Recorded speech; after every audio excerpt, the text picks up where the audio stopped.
কৃষ্ণ হৰি ৰাম সুখদেৱৰ এই মতে তৈত আচন্ত নিপতি ঋষি খব সমনীতে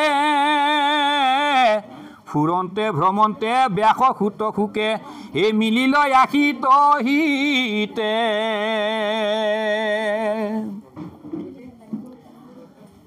গতিকে ব্যাসদেৱে ইয়াৰ আগত 4খন বেদ 14খন শাস্ত্ৰ আৰু 18খন পুৰাণ প্ৰস্তুত কৰিছিলে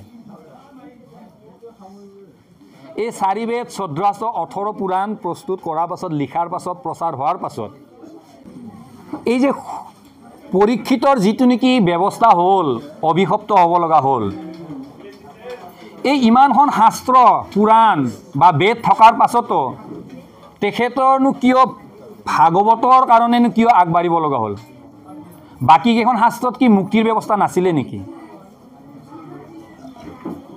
গোটেই পৃথিৱীখন বিৰাজমান হৈ গৈছিল গোটেই পৃথিৱীখনতে তাৰমানে কি এই শাস্ত্ৰবিলাক প্ৰচাৰিত হৈ গৈছিল আৰু সেইমতে সেই সময়ৰ লোকবিলাকে কল্যাণ পাবৰ কাৰণে কল্যাণ মানে কি তেওঁলোকৰ বিচাৰ ধাৰণা মুক্তি পাবৰ কাৰণে তেওঁলোকে এই এই শাস্ত্ৰবিলাকক তাৰমানে কি আগস্থান দি কৰ্মবিলাক কৰিছিলে কিন্তু সেই শাস্ত্ৰবিলাকক আগস্থান দি পেলাই কৰ্ম কৰাৰ পাছতো তেওঁলোকৰ কিন্তু মনত শান্তি নাছিল শান্তি পোৱা নাছিল অশান্তি এটা ভাৱ এটা জাগৃত হৈ আছিল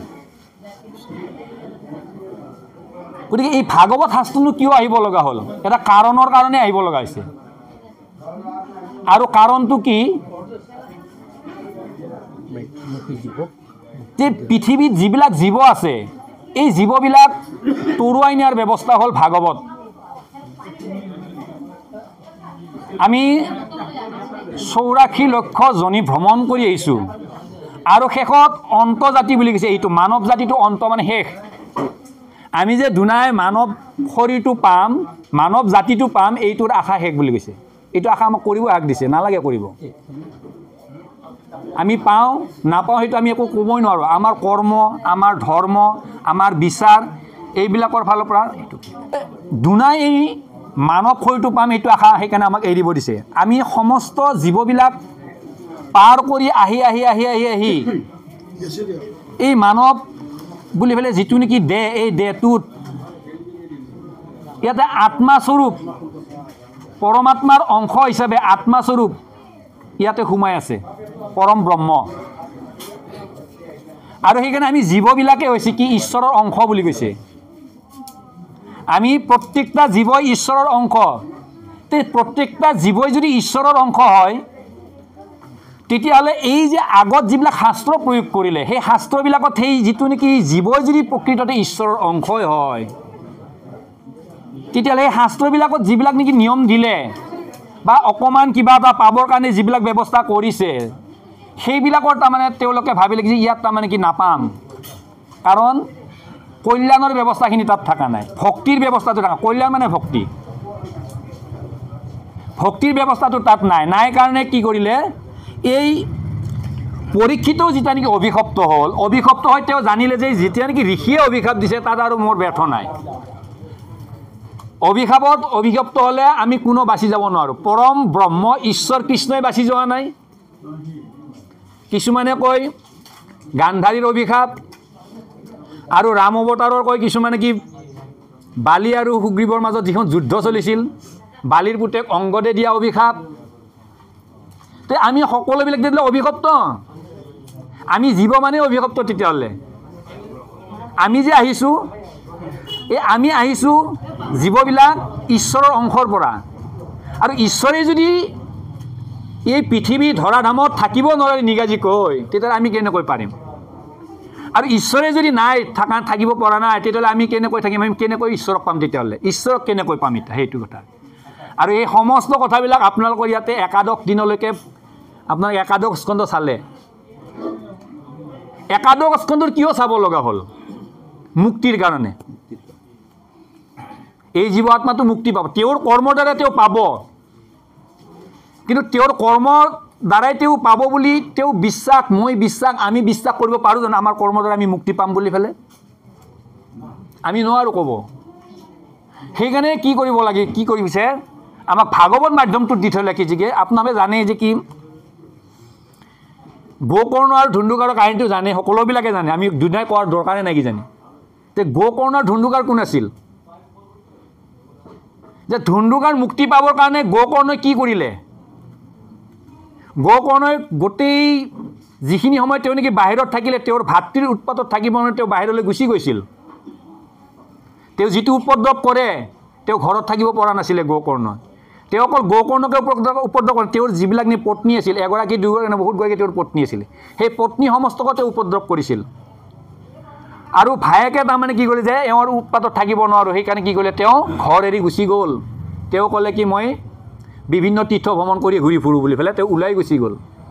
আৰু এটা সময়ত তেওঁৰ ইমান উৎপাত বাঢ়ি গ'ল, তেওঁ পত্নীবিলাক ভাৰ্যাবিলাকক ইমান উৎপাত কৰিছে, তেতিয়া ভাৰ্যাবিলাকে লগ লাগি কৰিলে কি ধুন্ধুকাৰক তেওঁলোকে জীৱনটো শেষ কৰি দিলে।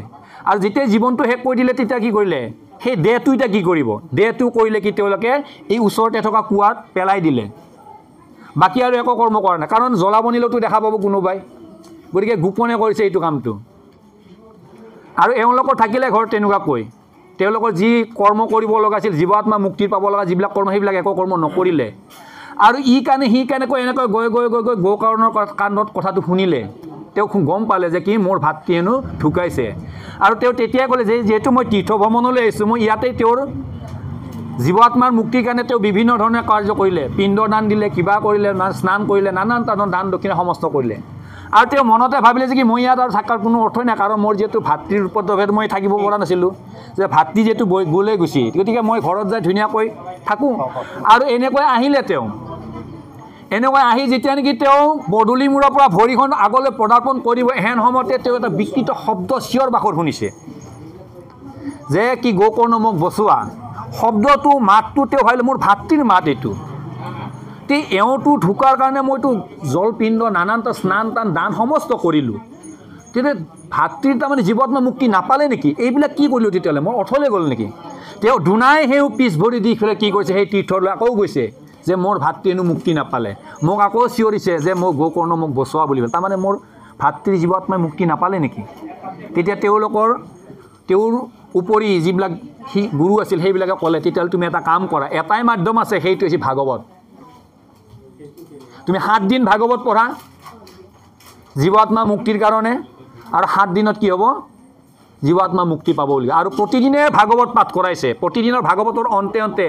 আমাৰ সাধাৰণতে গৃহস্থ ঘৰত লাগতিয়াল একবিধ গছ খুব দৰকাৰ, আমাক বাঁহ গছডাল, বাঁহ গছ কাটি আনি ইয়াত বান্ধিছেনে, চাৰিওভাগে বাঁহে বাঁহ আছে। গতিকে সেই কি হৈছে, ভাগৱতৰ প্ৰতিটো অন্ততে এই বাঁহৰ পাতবিলাক ফাটি ফাটি গৈছে, 7 দিনত 7টা পাত ফাটি গৈছে, তেতিয়া জীৱাত্মা মুক্তি পাইছে। তেতিয়া গম পালে যে কি জীৱাত্মা মুক্তি পাইছে। আমাৰো যে কি আমি একাদশ দিনলৈকে আমাক ভাগৱতৰ ব্যৱস্থাখিনি কৰিব আছে। এই আমাৰ কলিতা বাবু ইয়াৰ পৰা বৈকুণ্ঠলৈ গুচি গৈছে, তেওঁ বৈকুণ্ঠলৈ সেইদিনাখনেই গৈ পোৱা নাই, তেওঁৰ নিজৰ কৰ্মৰ দ্বাৰাটো পাব, আৰু ভকতৰ সেৱা গৃহস্থৰ সমস্ত কৰ্মৰ দ্বাৰাই তেওঁ কিন্তু বাকীখিনি পাব। গতিকে সেই সময়খিনিত সেই 3 দিনলৈকে জীৱাত্মাটো বিৰাজমান হৈ থাকে। এই ঘৰখনত 3 দিনলৈকে বিৰাজমান হৈ আছিল জীৱাত্মাটি। আৰু 3 দিনৰ পৰা আৰম্ভ হয় ভাগৱতৰ অনুষ্ঠান। সেই প্ৰতিদিনৰ ভাগৱতৰ অন্তে অন্তে একভাৱে গৈ আগবাঢ়ি থাকে। আৰু এটা সময়ত গৈ গৈ কি হয়, এই একাদশ দিনাখন, আমাৰ সাধাৰণতে 7 দিনা ভাগৱত কেতিয়াও নহয় বাপ, 8 দিন হয় একাদশ দিনলৈকে। গতিকে একাদশ দিনৰ ভাগৱতৰ অন্তত তেওঁ মুক্তি পায়। মুক্তি মানে ঈশ্বৰৰ সান্নিধ্য পাব, আমাৰ বিশ্বাস, ভাগৱতৰ বিশ্বাস। গতিকে এই আমি যদি তেওঁৰ কৰ্মৰ কাৰণে, তেওঁ মুক্তি পোৱাৰ কাৰণে যদি আমি সেইখিনি যদি ধুনীয়াকৈ কৰি গৈছোঁ, তেতিয়াহ'লে তেওঁ জীৱাত্মা মুক্তি পাব। আৰু সেইকাৰণে দশম স্কন্ধত লিখিছে যে কি নিৰন্তৰে শুনা কথা জন্মক নকৰিবা বিঠা, মাধৱৰ চৰিত্ৰ অমৃত, সুখে সংসাৰক তৰা, কুলোক উদ্ধাৰ কৰা, পিতৃলোক হৌক কৃতকৃত। যে পিতৃলোকক আমি কৃতাৰ্থ কৰিব লাগিলে, সুখে সংসাৰ তৰিব লাগিলে এই ভাগৱত মাধ্যমত আহিব লাগিব। জেতিখনে পুত্ৰ হয়তো হৰিত ভকতি কৰি, গাৱৈ গুণ নাম এক মতি, চিৰকাল নৰকত যদি আছে পিতৃ পৰি, তাবক্ষণে হৈ স্বৰ্গগতি বুলি কৈছে। যদি কিবা কাৰণত যদি আমাৰ পিতৃ যদি কিবা কাৰণত যদি বান্ধ খাই আছে সৰু সৰু কৰ্মৰ কাৰণে, এই পুত্ৰৰ যি নেকি কৰ্ম, ভাগৱত ধৰ্মৰ যিটো কৰ্ম, এই কৰ্মৰ ফলত সেই পিতৃ স্বৰ্গত গতি কৰিব, সেইখন স্বৰ্গতহে গতি কৰিব। কিন্তু তৰিলো সুপুত্ৰৰ প্ৰসাদে হেৰাওৰে স্বৰ্গবাসী, হেৰাওৰে স্বৰ্গবাসী, স্বৰ্গত যাই ক'ব মই তৰিলোঁ পুত্ৰৰ প্ৰসাদত এই স্বৰ্গ পালোহি। কিন্তু আৰু পুত্ৰৰ প্ৰসাদৰে হৃষ্টপুষ্ট হৈ মই বৈকুণ্ঠ পাইলোঁ, আনন্দে হাকো দণ্ড প্ৰসাদ। আৰু পুত্ৰৰ সেই প্ৰসাদতে কি হ'ব তেতিয়া আকৌ বৈকুণ্ঠলৈ, স্বৰ্গৰ পৰা বৈকুণ্ঠলৈ। স্বৰ্গত যাব পৰা ৰাস্তা আমাৰ সকলোৰে আছে, কিন্তু স্বৰ্গত যোৱাৰ সময়খিনিত যিখিনি আমাৰ পুণ্য থাকিব তাৰ পাছত দুনাই কিন্তু আকৌ নৰকেই গতি বুলি কৈছে। গতিকে সেইকাৰণে আমাৰ স্বৰ্গগামী কেতিয়াও নাই, আমাৰ বৈকুণ্ঠগামী, বৈকুণ্ঠলৈ গৈ থাকা। গতিকে অলপমান ভাগৱত পঢ়োঁ। কৃষ্ণ হে ৰাম সদায় হলহ বৰিষ সমান, এই সুকুমাৰ মহাবেশ শ্যাম শৰীৰ শিৰ ছত্ৰাকৃত, এই নীল অংকুচিত কেশ। তেওঁৰ বয়সটো এনেকুৱা আছিল, 16 বছৰীয়া বয়স সদৃশ তেনেকুৱা, একেবাৰে যুৱক। গতিকে কি হ'ল, তেওঁ অভিশপ্ত হ'ল। আৰু তেওঁৰ এটা কথা জানিব লাগিব আমি, তেওঁ কিয় অভিশপ্ত হ'ব লগা হ'ল। তেওঁলোকৰ উপৰিবোৰ কোনো মৃগয়া কৰিব যোৱা নাছিল, কিন্তু মৃগয়া কৰিব যোৱা কোনোই নাছিল। অৰ্জুনো মৃগয়া কৰিব যোৱা নাই, গৈছিলে জানো? যোৱা নাই। তেওঁলোকৰ পঞ্চপাণ্ডৱৰ কোনোৱে যোৱা নাই। গতিকে ইয়াৰ আগত কিন্তু অকণমান এটা আছে, কুন্তি, মাদ্ৰী আৰু পাণ্ডু। পাণ্ডুক জৰ্জবস্তি কৰাইছে মৃগয়া কৰিবৰ কাৰণে মাদ্ৰীয়ে, সেইকাৰণে অভিশপ্ত হ'ল। মাদ্ৰীয়ে তেওঁক তাৰমানে কি খৰ ধৰিব দিব লগা হ'ল। মানে কি ইমান কৈছে, কুন্তীয়ে বাধাইছে, কুন্তীয়ে কৈছে মাদ্ৰী আমাৰ কিন্তু এই মৃগয়া কৰা আমাৰ এইটো নিয়ম নহয় বুলি কৈছে। তেতিয়া মাদ্ৰী ইমান টান কথা কৈছে কুন্তীক যে তুমি ৰাণী, যদি তুমি ৰাণী যদি তোমাক নালাগে, ময়ো ৰাণী, মোক কিন্তু লাগে। গতিকে এই হৰিণগৰাকী মোক লাগিব, হৰিণজনী। গতিকে আনি দিয়া যেনে তেনে কৰি। যদি মই যদি ৰাণী হওঁ মোক ৰজাই আনি দিব, মই যদি ৰাণী হওঁ মোক ৰজাই আনি দিব। আৰু মই যদি ৰাণী হওঁ মোক আনি নিয়ে, বান্ধত পৰি গ'ল নাই এতিয়া। পাণ্ডু বান্ধত পৰি গ'ল। আৰু হেন সময়তে কি হ'ল, পাণ্ডুৱে তাৰমানে খৰ ধৰিলে, আৰু যেনে সেই হৰিণ বধ কৰিলে, তাৰ তেতিয়াই অভিশপ্ত হ'ল। পাণ্ডু অভিশপ্ত হ'ল কি, কেতিয়াও তাৰমানে কি তেওঁ সন্তান জন্ম দিব নোৱাৰে তেওঁলোকে। গতিকে সেইটো তেওঁলোকৰ হ'ল। তাৰপাছত বাকী সময়খিনিত আহি কিন্তু কোনো তেওঁলোকৰ বাকী আৰু মৃগয়া কৰা নাই। অৰ্জুনো যোৱা নাই, তেওঁলোকৰ কোনোখিনিয়ে যোৱা নাই। শেষত যেতিয়া নেকি পৰীক্ষিত মৃগয়া কৰিব গৈ অভিশপ্ত হ'ল, অভিশপ্ত হৈ অনুতপ্ত হ'ল, অনুতপ্ত হৈ তেওঁ কৰিলে কি যে তেওঁ সমস্ত ঘৰ ত্যাগ, ৰাজ্যভাৰ ত্যাগ কৰিলে। আৰু ৰাজ্যভাৰ জন্মেজয়ক দি পেলাই তেওঁ গুচি গ'ল, ক'ত মুক্তিৰ ব্যৱস্থাখিনি পায়। যে কি গৈ ঋষিসকলৰ আশ্ৰম পালে, যিহেতু তেওঁলোকে শাস্ত্ৰপাঠ সদায় কৰি থাকে, তেওঁলোকৰ ওচৰত গ'লে নিশ্চয় পাম আমি। তেওঁ ৰজা গ'ল তালৈকে, ৰজা তাত গৈ সুধিলে, ৰজাক যোৱা দেখা পাই গোটেই ঋষি মুনিসকল ওলাই আহিছে যে মহাৰাজ আপুনি ক'লেতো আমি নিজেই গুচি গ'লোঁ, আপুনি ইয়ালৈ আহিব কি যুক্তি আছে, কি কাৰণত আহিলে? সমস্ত কথা সুধিলে যে মই এনেকুৱা অভিশপ্ত 7 দিনৰ মূৰত মোক তক্ষকে দংশন কৰিব, চতকৈ লৈ গৈ আছোঁ কথাখিনি। এইখিনি সকলো জানে। গতিকে তেওঁ ঋষি মুনিবিলাকে ক'লে যে আপুনি তেতিয়া এটা কাম কৰক, দান দিয়ক, দান দিলে দানেৰ পৰা দুৰ্গতি হৰণ হয় বুলি কৈছে। তে দান দিলে দুৰ্গতি হৰণ হ'ব, কিন্তু অভিশাপ দিছে যে যিডাল সাপ, সেই সাপডাল আহিব নে নাহে? তো এইটোতো ঋষিৰ অভিশাপ, ব্যৰ্থ কেতিয়া নহয়, সাপডাল আহিবই। তেতিয়াহ'লে মুনিবৰ ইয়াত মোৰ কোনো কাম নাই। তেওঁলোকে কি কৰিলে, তেওঁ তেতিয়া কি হ'ল, আকৌ ধুনীয়া আগলৈ গুচি গ'ল। তাত গৈ তেওঁলোকে আৰু পালে কি, আৰু বেলেগ ঋষি পালে, সেই ঋষিবিলাকক যাই সুধিলে। ঋষিবিলাকে ক'লে যে আপুনি ক'লে আমি নিশ্চয় তালৈকে গ'লোঁ, আপোনাৰ ৰাজসভালৈ গ'লি গৈ, আপুনি কিয় আহিছে ইমান কষ্ট কৰি, কওকচোন, কওক, অহাৰ কাৰণটো কওক। বোলে মোক 7 দিনৰ ভিতৰত মোক তক্ষকে দংশন কৰিব। গতিকে মহাৰাজ আছে, উপায় আছে, তে যজ্ঞ কৰিব লাগিব। তে যজ্ঞ কৰাৰ কথা কোৱাৰ লগে লগে ঋষিৰ মানে ৰজাৰ হাহাকাৰ লাগিব, যজ্ঞ কৰে, এটা যজ্ঞ কৰিব লাগে 12 বছৰ যায়, আৰু মোক 7 দিনৰ ভিতৰত তক্ষকে দংশন কৰিব। তে ঋষিবৰ এই কথাটো মই কেনেকৈ যজ্ঞ কৰিম? যে 12 বছৰ কাল যদি মই যজ্ঞৰ কাৰণে ব্যৱস্থাখিনি কৰিব লাগে, মোক কিন্তু 7 দিনৰ ভিতৰতহে তক্ষকে দংশন কৰিব, তেতিয়া ইয়াতো মই নাপাম নিশ্চয়। তেতিয়া আকৌ তেওঁৰ পৰা গ'ল, তেওঁলোকৰ পৰা বিদায় মাগিলে, আৰু এঠাইত গৈ যাই পালে, তেওঁলোকে ক'লে কি যে পূজা কৰিব লাগিব। পূজা কৰাত মোৰ বাধা একো নাই, কিন্তু ঋষিয়ে যে অভিশাপ দিছে, অভিশাপ দিয়া শব্দডাল আহিবনে নাই? যে মহাৰাজ ঋষিৰ অভিশাপ কেতিয়াও ব্যৰ্থ নহয়, এইটোতো আহিবই আৰু। গতিকে ইয়াতো আমাৰ কাম নাই। আৰু ক'ৰবাত কিবা আছে নেকি কোৱা মুনিবৰ? বোলে আছে, আমাৰ এইফালে নাই, কিন্তু নদীৰ সেই পাৰে আছে। যে মহাৰাজ নদীৰ সেই পাৰে গ'লে কিন্তু আপোনাৰ এটা বিপদ আছে। তে কি বিপদ? এই নদীটো পাৰ হওঁতে আপোনাক কিন্তু বিভিন্ন মগৰ মৎস্যই আপোনাক খাব, গতিকে আপুনি সেই পাৰ নাপাবগৈ। বোলে ঋষিবৰ মোৰ মৃত্যু ক'ত আছে?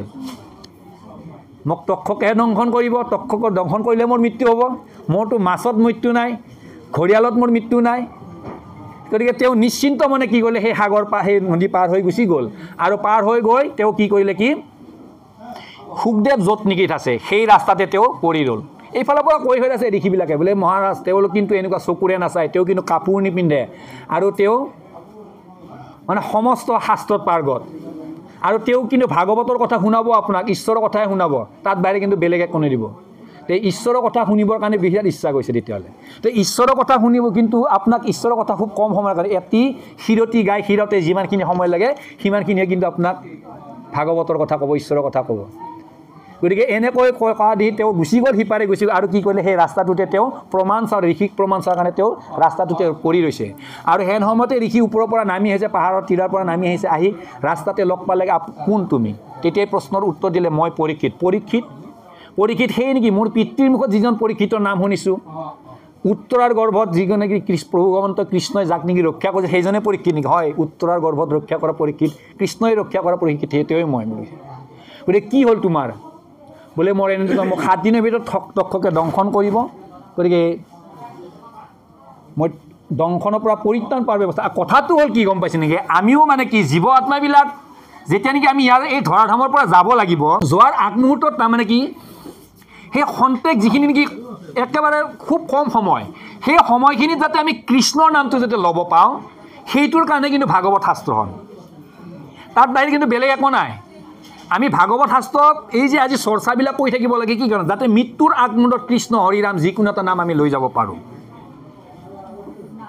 গতিকে নাৰায়ণ নামটো লৈ যদি অজামিলে তৰি যাব পাৰিছে, আমি কৃষ্ণ নাম লৈ নিশ্চয় তৰি যাব পাৰিম। আমাক বেছি ডাঙৰ নাম ল'ব দিয়া নাই, কৃষ্ণ হৰিৰাম, দুগুটি অক্ষৰ ৰামৰ নাম, মাত্ৰ দুগুটি অক্ষৰ, 2টা আখৰৰ আমাক ৰামৰ নাম ল'ব দিছে। সেই ৰামৰ নাম ল'লে আমি তৰি যাব। ইয়াতে কষ্ট আমি নানানটা ধৰণৰ পাম, বাপমস্ত যাৰ এই সংসাৰৰ যিটো নেকি যান্ত্ৰণা, এই যান্ত্ৰণা যিখিনি দুখ, এই সমস্ত দুখ আমি পাম। এই দুখৰ মাজত থাকোঁতে আমাৰ পুত্ৰ পৰিবাৰ সমস্তবিলাক ভাই ককাই সকলোবিলাক থাকিব। ইয়াতে যদি আমি কিবা যদি আমাৰ অকণমান যদি গা ভাল লাগে, তথাপি আমি ক'ব পাৰিম, বোলে দেউতা মোৰ গাটো ভাল লগা নাই, বোলে মা মোৰ গাটো ভাল লগা, বোলে বোৱাৰী মোৰ গাটো ভাল লগা নাই, বোলে পুত্ৰ কয় বাপা মোৰ গাটো ভাল লগা নাই, মোৰ জ্বৰ হৈছে, কিবা হৈছে, বোলে ডক্টৰৰ ওচৰলৈ লৈ যোৱা।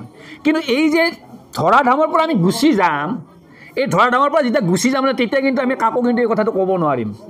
কোনো শুনতা নাই, ক'লেও কোনো নুশুনে। কৈছে নহয়, জীৱৰ মৰণ নাই, পাপী লোকে শাস্তি পায়। জীৱবিলাকৰ কেতিয়াও মৃত্যু নহয়। জীৱবিলাকক ঈশ্বৰে পঠাই দিছে কৰ্ম কৰাৰ কাৰণে। কাৰ কৰ্ম কৰাৰ কাৰণে? ঈশ্বৰৰ কৰ্ম কৰাৰ কাৰণে। গছডালৰ 2টি পাত হোৱাৰ লগে লগে ঈশ্বৰৰ কৰ্ম কৰিছে গছডালে। 4 মুঠি জীৱ ঈশ্বৰৰ কৰ্ম কৰাৰ কাৰণে আহিছে, আনন্দ পাবৰ কাৰণে, ঈশ্বৰক আনন্দ দিবৰ কাৰণে আহিছোঁ আমি। তো ঈশ্বৰক আনন্দ কি আনন্দ দিব আহিছোঁ? যি আনন্দ, যি কৰ্ম কৰিলে ঈশ্বৰে আনন্দ পায়, সেই কৰ্ম কৰাৰ কাৰণে আমি আহিছোঁ। গতিকে আমাৰ কৰ্মৰ জৰত পৰীক্ষিতৰ দৰে আমি ৰজা একোজন এই ঘৰখনত, আমিও পৰীক্ষিত সদৃশ, আমি সকলোবিলাকে। আমাকো তাৰমানে কি কাল সৰ্পে দংশন কৰি আছে, আমি গম পোৱা নাই এইবিলাক। আৰু যদি গম পোৱা নাই, গম পোৱাৰ পাছত কিন্তু আমি ল'ব লাগিব নামটো। আৰু যেতিয়ালৈকে গম নাপাওঁ, কেতিয়ালৈকে গম নাপাওঁ? যেতিয়া নেকি আমাৰ অনুভৱ অনুতপ্ত নহয়, আৰু যেতিয়া নেকি ভক্তিৰ মাজত নাও, তেতিয়ালৈকে আমি গম নাপাওঁ আমাক কিহে তাপিত হৈ আছোঁ। আধ্যাত্মিক, আদি দৈৱিক, আদি ভৌতিক 3টা তাপতে প্ৰত্যেকজন ব্যক্তি আমি তাপিত হৈ থাকোঁ।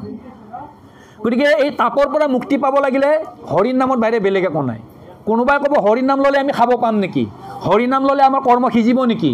যে মুখে লোৱা ৰাম, হস্তে ধৰা কৰ্ম, মুখেৰে ৰাম নাম ল'ব দিছে, আমাক হাতেৰে কামবিলাক কৰি যাব দিছে।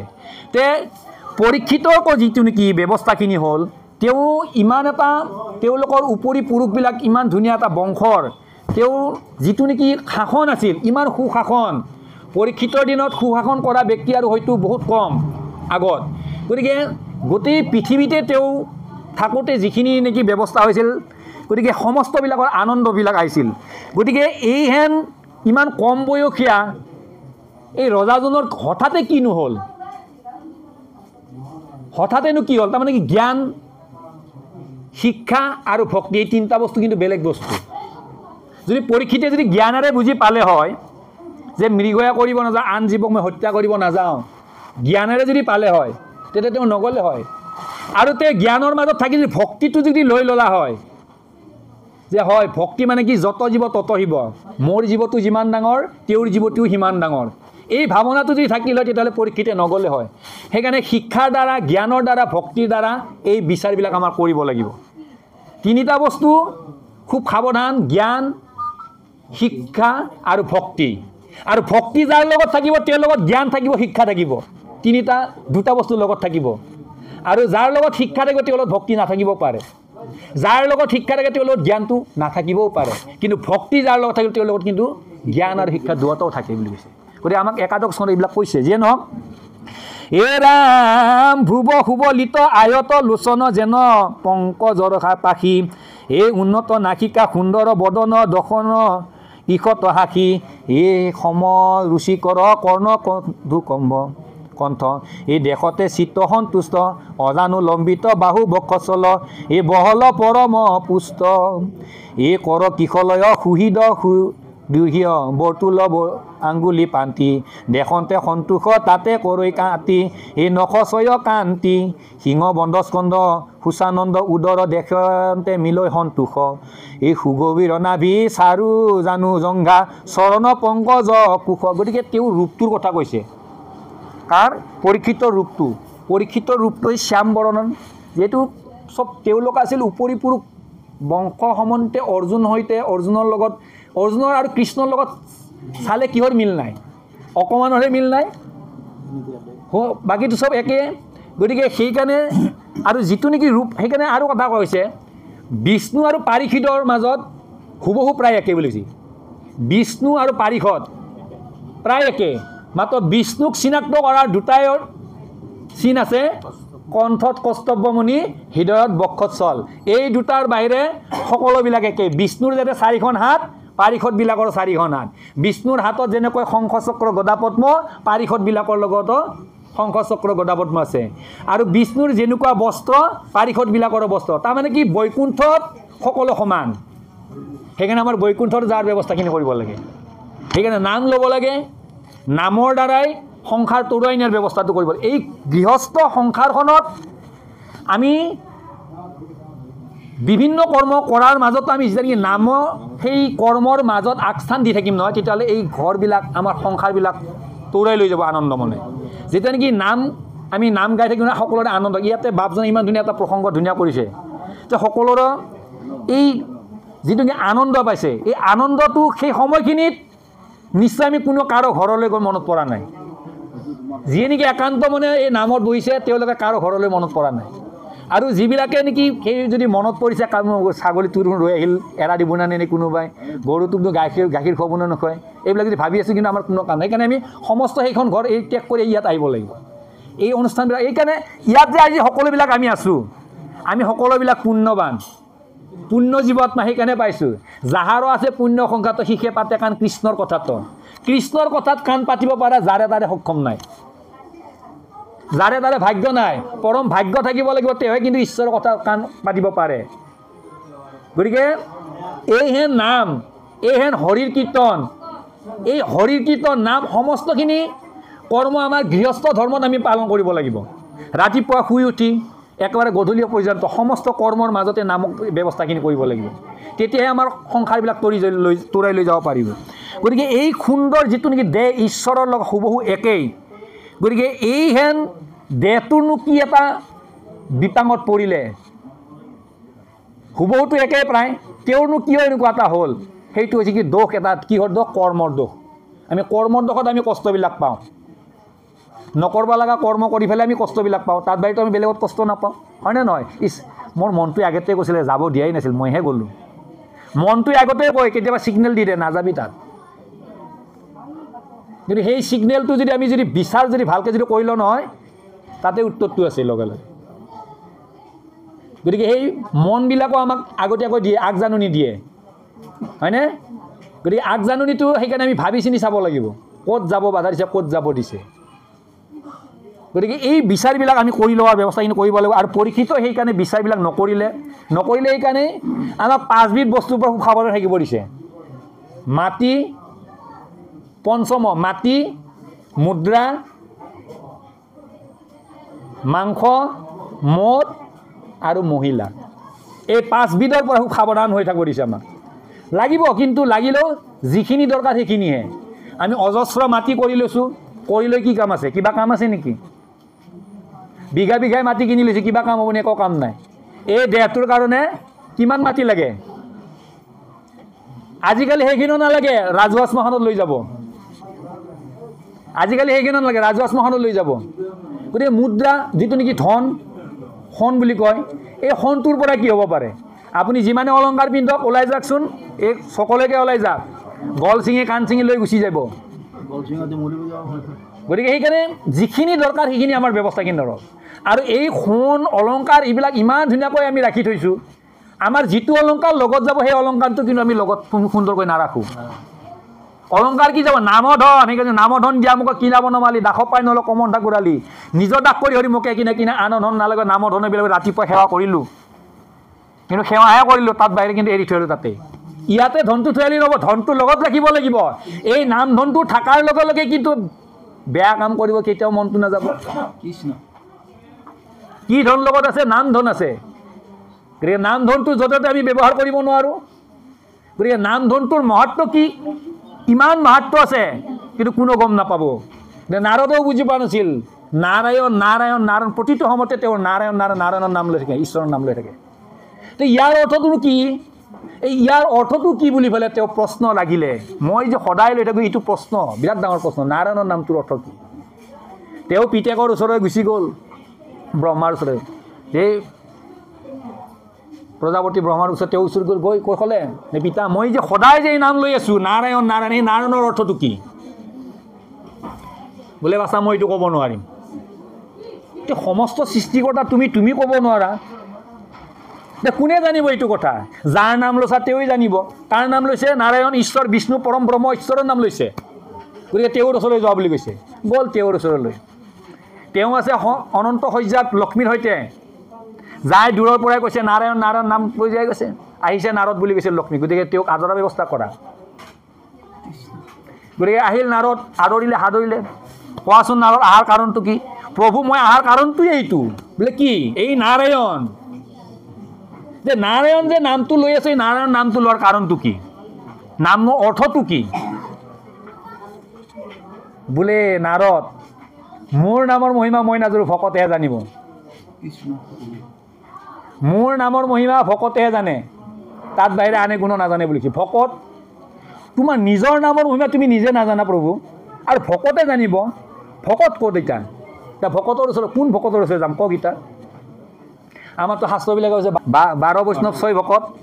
এতিয়া 6জনহে ভকত আছেনে? এতিয়া বিভিন্নজনৰ ভকত আছে। ভকতৰ সীমা নাই, আঙুলি মূৰত গণি শেষ কৰিব নোৱাৰে। আমাৰ সাধাৰণতে কথাবিলাক তাৰমানে কি লিখাৰ অকণমান মানে বেছি হয় কাৰণে 6জন বা 12জনৰ কথা কৈ সমুদায় বুলি লিখিছে তাত। আৰু আছে। গতিকে ভকতৰ ওচৰত যাৰ কাৰণে ক'লে, কাৰ ওচৰত যাম এতিয়া? কোন ভকতৰ ওচৰত যাম? যে ভকত হৈছে যম বুলি কৈছে। যমৰ ওচৰত যোৱা। যম তেওঁতো সদায় মাৰিয়ে আছে, তেওঁ কেনেকৈ ভকত হ'ব পাৰে? তেওঁ শাস্তি দি আছে, কেনেকৈ ভকত হ'ব পাৰে তেওঁ? বোলে এই শাস্তি দি আছে, তেওঁৰ ওচৰত কেনেকৈ? নাই, তেওঁহে জানে, মই ভকতেহে জানে। গতিকে ঈশ্বৰে কৈছে, সেইকাৰণে কি মোৰ দুখত পৰিলেও কিন্তু ভকতৰ দুখত নপৰিবা কেতিয়াও। ঈশ্বৰে কৈছে মোক যিমান গালি পাৰা, কিন্তু ভকতক কেতিয়াও গালি নাপাৰিবা। মই অকণ বাহিৰৰ ফালে লৈ গৈছোঁ। মোক যিমান গালি পাৰা, কিন্তু মই ভকতক কেতিয়াও কিন্তু গালি নাপাৰিবা। আপোনালোকে জানে অম্বৰীশ মুনিৰ কথাটো জানে, ৰজা অম্বৰীশৰ কথা জানে, হয়নে? ঘূৰি ঘূৰি কাৰ ওচৰত আহিব লগা হ'ল? হেৰিয়ে এই দুৰ্বাসা ঘূৰি ঘূৰি সেই ভকতৰ ওচৰত আহিব লগা হ'ল। ঈশ্বৰে ক'লে কি মই ৰাখিব নোৱাৰোঁ তোমাক। অম্বৰীশে ৰজাক কৈছিল, তোমাক মই ৰাখিব নোৱাৰোঁ। হেৰি কৈছিল কি? দুৰ্বাসাক কৈছিলে, তোমাক মই ৰাখিব নোৱাৰোঁ, তুমি যাৰ দুখত দুখী তেওঁৰ ওচৰলৈ যোৱা। যাৰ দুখত দুখী তেওঁৰ। গতিকে কি হ'ল? এই ভকতৰ ওচৰত যাবলৈ, ভকতৰ ওচৰত যাব বুলি কোৱাৰ লগে লগে তেওঁ চিধাই ক'ল কি যমৰ নগৰলৈ যাব। ঠিক আছে, তালৈকে গ'ল। আৰু যমও গম পালে যে কি নাৰদ আহি আছে, নাৰদ আহিলে ইয়াত আৰু আমাৰ সমস্ত শেষ। গতিকে কি কৰা যায়? তেওঁ দূতবিলাকক পঠাই, যোৱা এই নাৰদক কৃষ্ণ হৰি ঔ ৰাম, দূৰতেই বাধা দিয়া। যাতে মোৰ দুৱাৰ যাতে প্ৰৱেশ নকৰে তুমি দূৰতে যাই বাধা দিয়া তেওঁ যে দূতবিলাক গুচি গ'ল যাই ক'লে নাৰদ নাৰদ নাৰদ কৈ আহি আছে তেওঁ নাৰায়ণ নাৰায়ণ নাম লৈ আহি আছে নাৰদে যাই দূৰতে ৰাখি দিছে হে ঋষিবৰ নাৰদ আমাক হেনো মহাৰাজে পঠাইছে হয় তোমালোকৰ মহাৰাজৰ ওচৰতে মই যাবলৈ বিচাৰিছোঁ গতিকে মোক ৰাস্তাই দাদা নহয় ঋষিবৰ বোলে আপোনাক হেনো ইয়াতে কথা এষাৰ কথা কৈ দিছে এই কথাষাৰ আপুনি মানিব লাগিব বোলে আপুনি যাব কিয় বোলে মই নাৰায়ণ শব্দটোৰ অৰ্থ বিচাৰি আহি আছোঁ এতিয়া নাৰায়ণ শব্দৰ অৰ্থ বিচাৰি আহিছোঁ তেতিয়া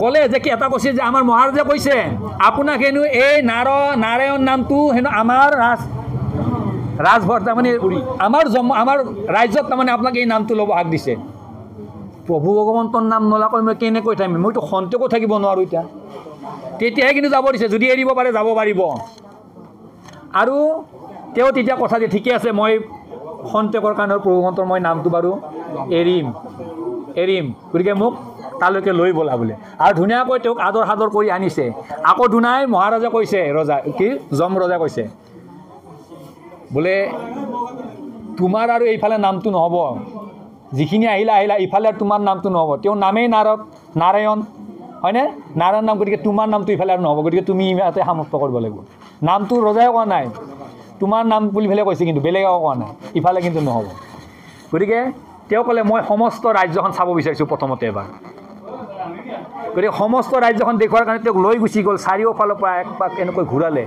আৰু এটা সময়ত গৈ তেওঁ এনেকুৱা এটা পৰ্যায় পালে তেওঁ হেনো মুখৰ পৰা নাম আৰু তাৰমানে ধৈৰ্য ধৰি ৰাখিব নোৱাৰিলে সেইহেন তাতে কি ক'লে তেওঁ নাৰায়ণ বুলি নামটো যেতিয়া দিলে তেতিয়া সমস্ত জীৱ আত্মাবিলাক মুক্তি পাই গুচি গ'ল গতিকে এক নামৰ মহিমা কিমান বুজি পালে সেইকাৰণে মহাপুৰুষ মাধৱদেৱেও লিখিছে এক নামে যত পাপ সংহাৰিতে পাৰে ততেক পাতকি তাক কৰিতে নপাৰে এবাৰ নাম লৈ যিমানখিনি পাপ মোচন কৰিব পাৰি সিমানখিনি পাপ এজন পাপীয়ে কৰিব নোৱাৰে বুলি কৈছে গতিকে নাৰায়ণ ঈশ্বৰৰ নামৰ মহিমা পালে আপোনালোকে গতিকে সেইকাৰণে আমাক নাম ল'ব দিছে নাম লৈ আমি সমস্ত কৰ্ম কৰিব লাগিব যি কৰ্ম কৰিব নালাগে নাম এজন অসুৰ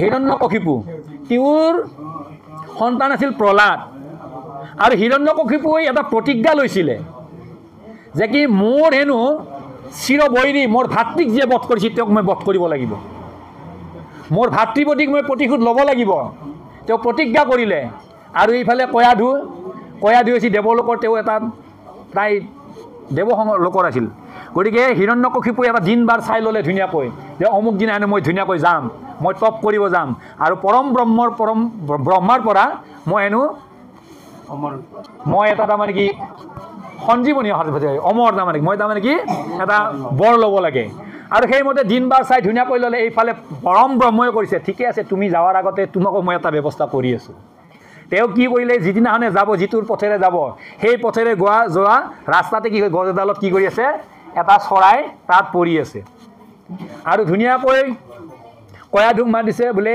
ভাইজা মই আহিলোঁ ওলাই মই কেতিয়াও ঘূৰি ঠিক নাই গতিকে মই কিন্তু সেই বৰ লৈহে আহিম আৰু এনেমতে যেতিয়া নেকি গৈ তেওঁ যাব ওলাইছে গৈ পদূলি মোৰ পাৰ হৈ এনেকৈ গছডালৰ তল পাৰ লগে সেই চৰাইটি মাত দিছে কাৰ নাম দিছে কাৰ নামেৰে নাম কৰিছে নাৰায়ণ ঈশ্বৰৰ নাম লৈছে ঈশ্বৰৰ নাম লোৱাৰ লগে লগে তেওঁ লাগিল হাহাকাৰ যি বৈৰীক মই বধ কৰিবৰ কাৰণে বৰ ল'বলৈ আহিছোঁ আৰু সেই বৈৰীৰে নামটো মই শুনিলোঁ ইয়াতে গতিকে মোৰ তাৰমানে দিনটো ভাল নহয় আজি গতিকে মই ঘূৰি যাওঁ ঘৰত তেওঁ আৰু ঘৰলৈ গুচি আহিলে আহি ক'লে যে ভাইজে ক'লে তেওঁৰ কয়াধুই ক'লে যে আপুনিতো বৰ ল'বৰ কাৰণে তপস্যালৈ যাব ওলাইছে আপুনি কিয় ঘূৰিলে নাই মই গৈছিলোঁ ঠিকেই এই গৈ পোৱাৰ পদূলি মূৰতে সেই গছডালৰ ওপৰৰ পৰা চৰাই এটাই নাৰায়ণ নামটো মাত দিলে নহয় নাৰায়ণ নাম দিছে প্ৰভু নাৰায়ণ নাম দিছে গতিকে মোৰ চিৰবৈৰী তেওঁৰ নামত মই কেনেকৈ তেওঁৰ নাম লৈ পেলাই মই কেনেকৈ তেওঁৰ নামটো আগত ৰাখি মই কেনেকৈ যাওঁ এতিয়া গতিকে মই ঘূৰি আহিলোঁ মই দ্বিতীয় দিনা যাম আৰু আজি নাযাওঁ আৰু কয়াধু হ'ল বুদ্ধিয়ক তাই কৰিছে কি তাই বাৰে বাৰে তেওঁৰ নাম লোৱাৰ ব্যৱস্থাখিনি কৰি আছে তেওঁ অকণমান ঘৰৰ কামবিলাক কৰি সি কয় মহাৰাজ কি নাম কাৰ নাম লৈছিলে মই নামটো পাহৰিলোঁ বোলে নাৰায়ণ নাম লৈছে মই পাহৰি যাই থাকোঁ নামটো আকৌ ধুনীয়াই কিছু কাম কৰি আকৌ ধুনীয়া আহিছে মহাৰাজ মই পাহৰিলোঁ নহয় কি নাম লৈছিলে পাহৰিলোঁ এই নামটো ইমান দীঘল মই নামটো পাহৰি যাওঁ কাৰ নাম লৈছে বোলে নাৰায়ণ এনেকৈ দিনটোত কিমান বাৰ নাম লোৱাইছে বৈৰভাৱে চিন্তি বাহা মোক অল্প কাইলৈ পাইবা এহি লোক আগতে কথাষাৰ কৈ থৈ দিছিল নহয় গতিকে তেওঁ কিভাৱে বৈৰীভাৱে লৈছে কিন্তু নামটো হয়নে কিন্তু ভক্তিভাৱত লোৱা নাই বৰ্তমানত গতিকে কৰিছে কি কয়া ধুই ভাবিলে কি যদি এওঁটো কেতিয়া আহে ঘূৰি ঠিক নাই এইহেন পৰম ব্ৰহ্মৰ নাৰায়ণৰ নাম লৈছে এই নাৰায়ণৰ নাম লওঁতেই যদি মই যদি অন্তত আহিব লগা সন্তান এটি যদি গৰ্ভত যদি থিতাপি ল'ব পাৰোঁ তেতিয়াহ'লে কি হ'ব নিশ্চয় ভক্ত আহিব গতিকে সেই ব্যৱস্থাখিনি কৰা যাওক বুলি তেওঁ সেই গধূলি পৰ্যন্ত গধূলিলৈকে তেওঁটো নামটো লোৱালে আৰু সেই সন্ধিয়া পৰ্যন্ত তেওঁ বাৰে বাৰে সুধিছিল বোলে প্ৰভু কি নাম লৈছিলে নাৰায়ণ শোৱা পাতিত যোৱাৰ আগতে প্ৰভু মই নামটো পাহৰিলোঁ কি নাম লৈছিলে নাৰায়ণ নাৰায়ণ নাৰায়ণ নাম লৈছিল না প্ৰভু এই নামটো যে কিমান পাহৰি যাওঁ ইমান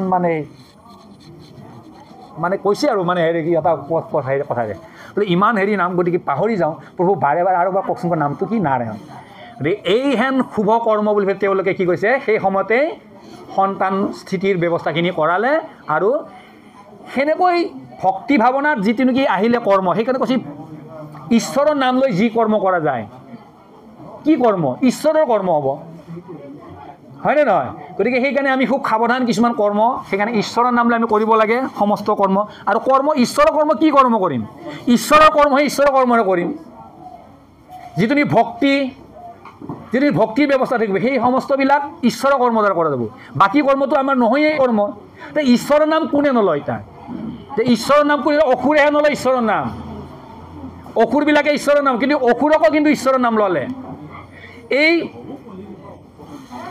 পৰীক্ষিতৰ ব্যৱস্থাটো হ'ল কি যে কি কিবা কাৰণত যাতে সেই সৰ্পডাল আহাৰ আগমুহূৰ্তত যদি মই যদি কৃষ্ণ নামটো লৈ যদি মই যি দেহাটো ত্যাগ কৰিব পাৰোঁ তেতিয়াহ'লে সেই পৰম বৃত্তটোলৈ অন্ততঃ মই এটা জীৱটো মুক্তি পাব কাৰণ মৃত্যুৰ আগমুহূৰ্তত সেই জীৱবিলাকে যি দেখে সেইমতে জন্ম পায় বুলি কৈছে কাৰণ সৰ্পডাল দেখিলে মই সৰ্প হৈ জন্ম পাম হয়নে নহয় গতিকে সৰ্পডাল দেখিলে মই সৰ্প হৈ জন্ম পাম যি দেখে বুলি কৈছে সেইকাৰণে জড়ভৰতৰ কাহিনীটো আপোনালোকে জানে জড়ভৰত হৈ জন্ম ল'ব লগা কিয় হ'ল মৃত্যুৰ আগমুহূৰ্তত সেই হৰিণাজনী নাম লৈ হয়নে গতিকে সেইকাৰণে কৰ্মৰ কিছুমানৰ হেৰি আছে সেইকাৰণে আমি যি কৰ্ম কৰোঁ সমস্ত কৰ্ম ঈশ্বৰক অৰ্পণ কৰিব লাগিব সেইকাৰণে আমি আহিছোঁ পৃথিৱীখনত ঈশ্বৰৰ কৰ্ম কৰিবৰ কাৰণে আহিছোঁ তো ঈশ্বৰৰ কৰ্ম যদি কৰিব আহিছোঁ তেতিয়াহ'লে আমি ঈশ্বৰৰ কৰ্ম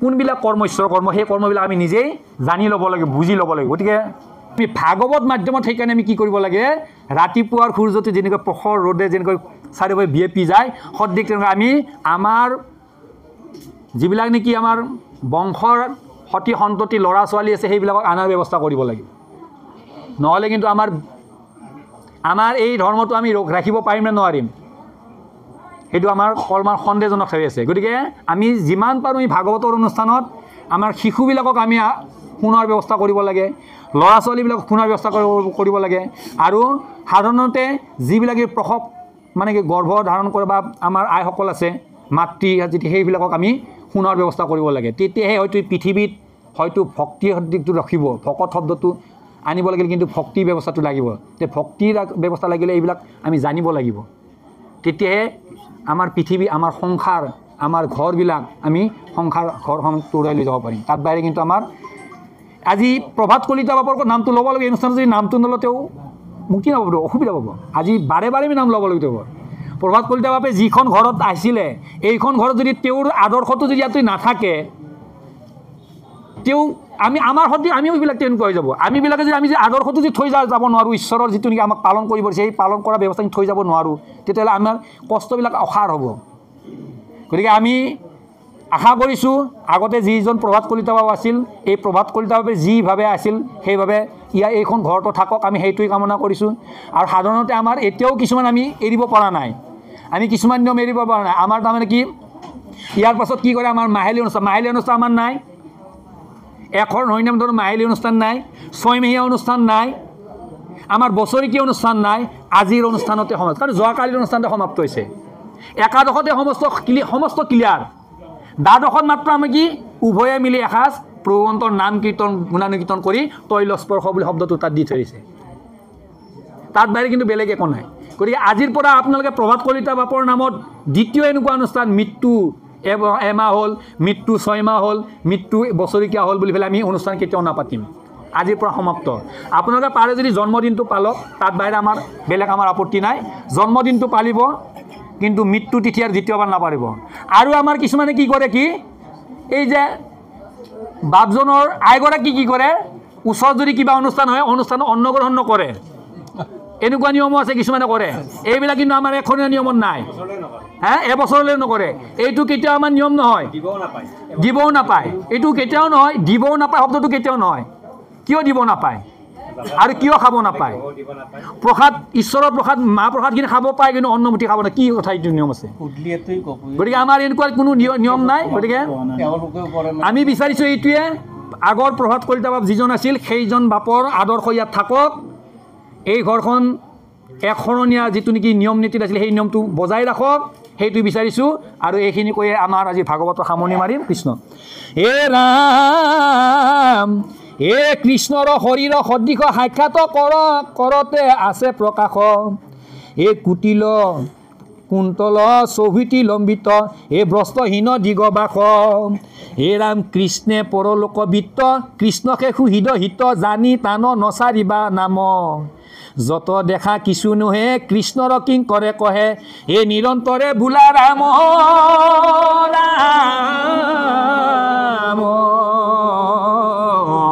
হৰি ৰাম ৰাম ৰাম কৃষ্ণ হৰি ৰাম।